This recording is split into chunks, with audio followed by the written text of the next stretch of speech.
يعد القطاع الزراعي في حلب أحد أكبر القطاعات تضرراً جراء الحرب الإرهابية التي خاضتها سوريا، وعليه فإن مسؤولية وزارة الزراعة كبيرة لإعادة منشآتها الحيوية للعمل. قمنا بزيارة ميدانية لعدد من النشاطات الزراعية. بدأنا بمركز غربلة البزار التابع لمؤسسة إكسار البزار ومعمل الأعلاف لإنتاج الكبسولات، ثم انتقلنا إلى مبقرة مسكنة وزرنا سوق الماشية، والآن نحن في مركز الأعلاف، وإضافة إلى زيارة جمعية فلاحية تعاونية. الهدف من هذه الزيارة الالتقاء مع الأخوة الفلاحين، الاطمئنان على أوضاعهم، معرفة ما هي طلباتهم. ركزوا على موضوع تأمين المحروقات وتأمين الأسمدة والتعاون مع المصرف الزراعي. مركز غربلة البزار في قرية طل بلاط تابع لفرع الإكسار البزار بحلب.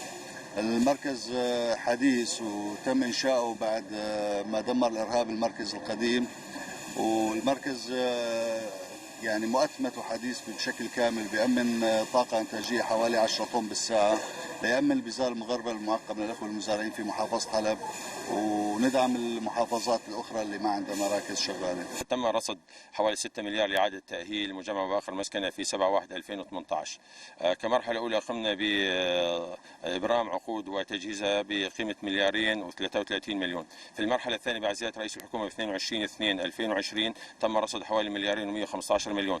أبرمنا عقود بحوالي 919 مليون مع فرع الإسكان رقم 3، وحاليا نحن بصدد تجهيز المحطة الرابعة والثالثة ومحطة التسمين والنامي. وزير الزراعة والإصلاح الزراعي المهندس محمد حسن قطنة تفقد في جولة موسعة عددا من المشاريع المتعلقة بإعادة تأهيل وترميم المنشآت الإنتاجية الزراعية والحيوانية بريف حلب، وشملت مركز غربلة البذار ومعمل الأعلاف في طل بلاط شرق حلب ومجمع مباقر مسكنة.